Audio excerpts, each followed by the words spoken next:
The story of the Baltimore Clipper is in many ways the story of America itself, bold, complex, and shaped by the diverse hands and minds that built these remarkable vessels that sailed the Chesapeake Bay and beyond, helping to define a young nation's identity at sea. Step aboard the Pride of Baltimore II and experience that legacy firsthand. Feel the wind drive her sails, take in the sweeping views of the Chesapeake's historic waterways, watch a skilled crew bring a traditional schooner to life, and, if you're feeling adventurous, lend a hand at the rigging and help raise the sails.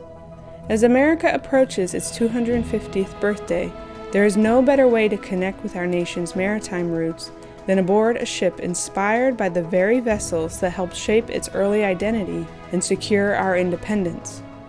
Baltimore Clippers were fast, agile, and revolutionary, designed for speed rather than brute force. They were ideal for privateering, meaning they were privately owned and authorized by the U.S. government to attack enemy commerce.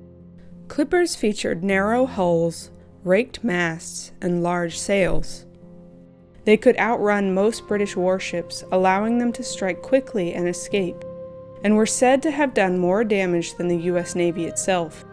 Their success during the War of 1812 helped secure American independence and established a global reputation for innovation in shipbuilding.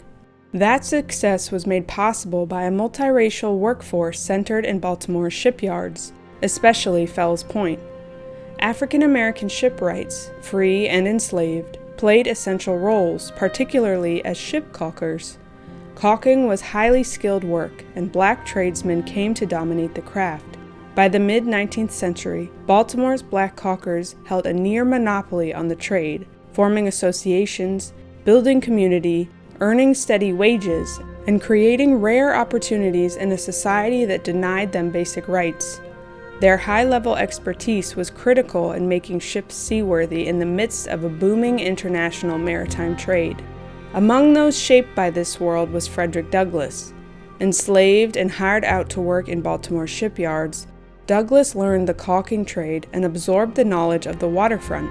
When he escaped to freedom, he did so disguised as a sailor, an escape made possible by the skills and confidence he gained along the docks. Not exclusive to Baltimore City, black tradesmen worked the water throughout the Chesapeake Bay. African American watermen and tradespeople formed enduring maritime communities, including the famed black waterman community of Shadyside in Anne Arundel County, where generations built livelihoods oystering, fishing, and working the bay. Small maritime villages like historic Galesville and the historic village of Harrington North today offer a glimpse into the lives of African American watermen, along with original and replicated homes in which they lived. African Americans also served at sea. George Roberts, a free black sailor from Baltimore, signed on as a gunner aboard the famed Chasseur, the Pride of Baltimore. Under Captain Thomas Boyle, the vessel sailed to the British Isles, capturing and sinking enemy ships for nearly a year. Another was Richard Crawfus, known as King Dick, a towering privateer imprisoned at Dartmoor. There, he emerged as the leader of black inmates, governing prison number 4 with discipline and fairness. So effective was his leadership that white prisoners sought transfer into his division, a testament to the respect he commanded even under brutal conditions. Baltimore Clippers were so fast that British sailors dubbed them Baltimore Flyers. More than 500 British vessels were captured or destroyed by these ships. Their influence reshaped naval design worldwide, proving that ingenuity and craftsmanship could outmatch even the most powerful fleets. But the full story of the Baltimore Clipper also includes a difficult and painful chapter. After the United States outlawed the importation of enslaved people in 1808, some Baltimore-built clippers, licensed and armed, were illegally used in the transatlantic slave trade. Contemporary records show that these ships continued operating into the 1830s, with several captured by the U.S. and British anti-slavery patrols. Today, the Pride of Baltimore II honors history by telling the whole story, celebrating the importance of African Americans and their critical role in elevating America in the global maritime industry, educating about the incredible injustices they endured, and creating space for reflection and learning. Now, that legacy lives on, not as a relic behind glass, but as a living, sailing ambassador.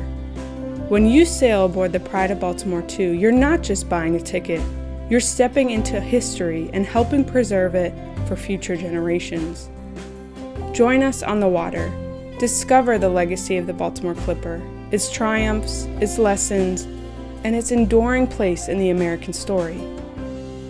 Book your sail today and become part of that journey.